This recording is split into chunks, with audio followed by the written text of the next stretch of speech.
بسم الله الرحمن الرحيم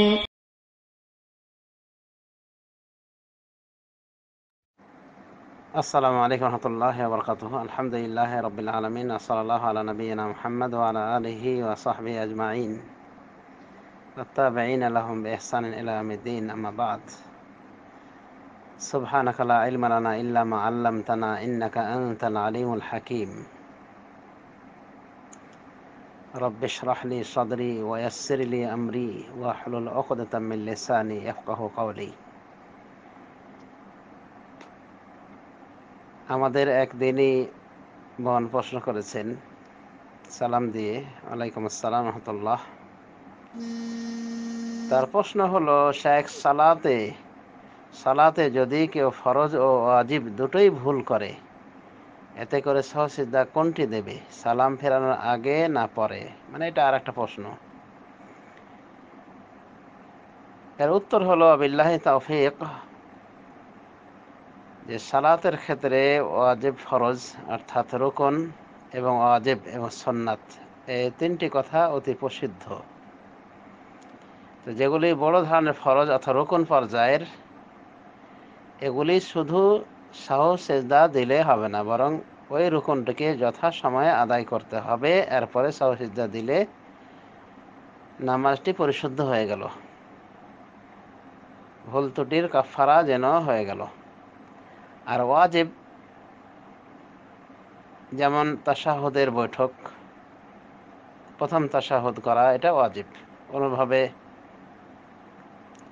এই বৈঠকে তাহিয়াত ইত্যাদি পড়ায় ওয়াজিব। এক কথায় এই বৈঠকটাকে ওয়াজিব বলা হয়। তো এটা ছুটে গেলে আর এই বৈঠকের পুনরাবৃত্তি প্রয়োজন নেই, সাহু সেজদা দিলেই যথেষ্ট হয়ে যাবে। তো যদি কেউ একসাথে দুটো জিনিস ভুলে যায়, অর্থাৎ ফরজও ভুলে গেছে, রুকন পর্যায়ের বিষয় ভুলেছে, ওয়াজিব পর্যায়ের বিষয়ও ভুলে গিয়েছে, তাহলে শুধু ওয়াজিব ফরজ যেটা সেটা যথাসময়ে আদায় করা লাগবে। আর তার সময় শেষ হয়ে গেলে ওই রাকাত বাতিল বলে গণ্য হবে। সুতরাং আরেকটি রাকাত পড়ে এরপরে সাহু সিজদা দিবে, এবং সাহু সিজদা দুটির জন্য একটি সাহু সিজদাই যথেষ্ট ইনশাআল্লাহ। তার মানে ওয়াজিবের তো পুনরাবৃত্তি প্রয়োজন নেই, কিন্তু রুকন যথাসময়ে না ধরতে পারলে ওই রাকাতটি বাতিল করে দিতে হবে, এরপরে সাহু সিজদা দিবে, যথেষ্ট হয়ে যাবে ইনশাআল্লাহ। এই দুই প্রকার ভুলের পক্ষ থেকে ইনশাআল্লাহ একবারই সাহু সিজদা যথেষ্ট হয়ে যাবে। আর এই সাহু সিজদা সালামের আগে হতে পারে, পরেও হতে পারে, অসুবিধা নেই ইনশাআল্লাহ। যদি আমরা ব্যাখ্যা করে বলে থাকি যে যদি নামাজের কোনো অংশ বেশি করে দেওয়া হয়, তাহলে সালামের পরে সাহু সিজদা দিতে হবে দুটি, এবং ডানে বামে সালাম। আর যদি নামাজের কোনো অংশ কম করে দেওয়া হয়, যেমন তাশাহুদে বসতে ভুলে গিয়েছে, প্রথম বৈঠকে বসতে ভুলে গিয়েছে, অথবা রুকু বা সাজদার দোয়া বলতে ভুলে গিয়েছে, মানে কম করে দিয়েছে নামাজের কোনো অংশ, তাহলে সাহু সিজদা হবে ক্বাবলা সালাম, সালামের পূর্বে। অর্থাৎ লাস্টের বৈঠকে সব কিছু কমপ্লিট, শুধু সালাম বাকি। এই সময় দুটি সাহু সিজদা দিয়ে ডানে বামে সালাম ফিরে দিবে। তবে একটির জায়গায় আরেকটি করাতে কোনো সমস্যা নাই, মানে এই সালাম এই সাহু সিজদা উভয় প্রকারই জায়েজ রয়েছে, সালামের আগেও জায়েজ, পরেও জায়েজ। তবে সূক্ষ্ম পার্থক্য ওটাই যা একটু পূর্বে বলা হলো, কিন্তু দুটোই জায়েজ রয়েছে ইনশাআল্লাহ। আশা করি সালাম ফেরানো আগে পরে এই প্রশ্নের উত্তর এসে গিয়েছে। সাহু সিজদা বিষয়ে ইতিপূর্বে বিস্তৃত আলোকপাত করেছি, সেখান থেকে দেখা যেতে পারে, ইউটিউবে দেওয়া রয়েছে, সেখান থেকে আপনারা শুনে নেবেন বিস্তারিত। আর এক বোন সালাম দিয়ে প্রশ্ন রেখেছেন, ওয়ালাইকুম আসসালাম রহমতুল্লাহি ওয়া বারাকাতুহু। বোনের প্রশ্ন হলো যে সালাত আদায়ের সময় সেজদার কাছে যদি বিড়াল বসে থাকে বা যাওয়া আসা করে, এতে করে সালাতের কোনো সমস্যা হবে কি? সালাতের সমস্যা হবে না, তবে রাসূলুল্লাহ সাল্লাল্লাহু আলাইহি ওয়াসাল্লামের সুন্নাহ হলো যে তিনি কোনো কিছুকে সামনে দিয়ে অতিক্রম হতে দিতেন না। এমনকি দেখা গেছে একটি বকরি বাচ্চা তার মুসাল্লার সামনে দিয়ে জায়নামাজের সামনে দিয়ে যাওয়ার চেষ্টা করেছিল, রাসূলুল্লাহ সাল্লাল্লাহু আলাইহি ওয়াসাল্লাম তাকে পার হতে দেননি। এমনকি ওই বকরিটিকে একবারে দেওয়ালের সাথে আটকে দিয়েছিলেন, মানে ওকে তাড়া করতে করতে, মানে চেষ্টা করেছেন যেন সে তার সামনে দিয়ে অতিক্রম না করতে পারে। এই মর্মে হাদিসটি বিশুদ্ধ এবং আল্লামা নাসিরুদ্দিন আলবানী তার নামাজ শিক্ষায় উল্লেখ করেছেন।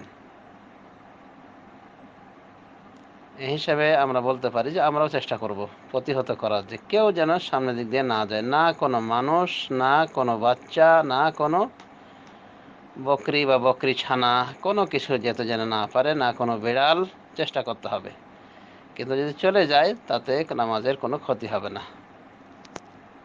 বিশেষ করে বিড়াল ছানা বা জীবজন্তু, শুধু কুকুরের কথা বলা হয়েছে যে কুকুর যদি চলে যায় নামাজ কেটে যায়। নামাজ কেটে যাওয়ার ব্যাখ্যায় বলা হয়েছে যে নামাজের সব কেটে যায়, আবার কেউ বলছেন নামাজটাই ভেঙে যায়। তো এটা আল কালবুল আসওয়াদ, কালো কুত্তা বা কুত্তা বলা হয়েছে। কয়েকটা জিনিসের কারণে নামাজ কেটে যায় বলা হয়েছে, তার ভিতরে বলা হয়েছে কুত্তা, মানে কালো কুত্তা, কালো কুকুর, গাধা এবং মহিলা। বুখারী শরীফের হাদিসে এভাবে বলা হয়েছে। অবশ্য মা আয়েশা প্রতিবাদ করেছিলেন যে তোমরা আমাদেরকে একেবারে গাধা এবং কুকুরের সাথে মিলিয়ে দিয়েছ, মানে সদৃশ্য করে দিয়েছ। এরপরে উনি দলিল হিসেবে বলেছিলেন যে আমি রাসূলুল্লাহ সাল্লাল্লাহু আলাইহি ওয়াসাল্লামের কিবলায় শুয়ে থাকতাম জানাজার মতো হয়ে। যখন উনি সেজদা করতে আসতেন তখন আমার পায়ে মৃদু আঘাত হানলে আমি পাটা গুটিয়ে নিতাম, এভাবে নামাজ পড়তাম। তো মা আয়েশা এভাবে প্রতিবাদ করেছেন, বুখারী শরীফের হাদিসে রয়েছে। তবে অন্যান্য উলামাদিন মা আয়েশার জবাবে বলেন যে ওটা কেবলা মুখী হয়ে শুয়ে থাকার অবস্থা, আর এটা হলো পার হওয়ার অবস্থা। তো পার হলে এই বস্তুগুলি পার হলে, এই জীবগুলি পার হলে, পানধারী এইগুলি পার হলে নামাজ কেটে যাবে, বুখারী শরীফের হাদিস। তো আমরা বলবো যে বুখারী শরীফের হাদিস, বুখারীতে রয়েছে, স্বস্থানে রয়েছে হাদিস, এবং মা আয়েশার ব্যাখ্যাটাও স্বস্থানে, মা আয়েশার ঘটনা। তো ওটা হলো অতিক্রম করা বিষয়ে। এরপর ওলামাদের ইখতিলাফ করেছেন যে নামাজটা তার কেটেই গেল, মানে একবারে শেষ, নাকি সবটা তার করতে হলো। তো হাদিসের বাহ্যিক শব্দ ইঙ্গিত করে যে নামাজ কেটে যায়, ভেঙে যায়। তো এটা যদি অতিক্রম কেউ করে এবং সে তাকে কোনো প্রকার বাধা না দেয়, তো তিনটি বস্তুর কথা বলা হয়েছে যে নামাজ কর্তৃত হয়ে যাবে বা নামাজের সব কম হয়ে যাবে, যেমন কিছু ওলামায়ে ব্যাখ্যা হিসেবে বলেছেন।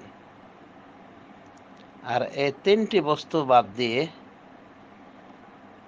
আর কোনো কিছুর মাধ্যমে নামাজ কর্তৃত হয় না, তবে প্রতিহত করার চেষ্টা করতে হবে। যে কোনো জিনিস যেন সামনে দিয়ে পার না হয়, কোনো প্রাণধারী যেন সামনে দিয়ে অতিক্রম না করে। আশা করি বুঝতে পেরেছেন। আবিল্লাহি তৌফিক। সাল্লাল্লাহু আলা নবী মুহাম্মদ।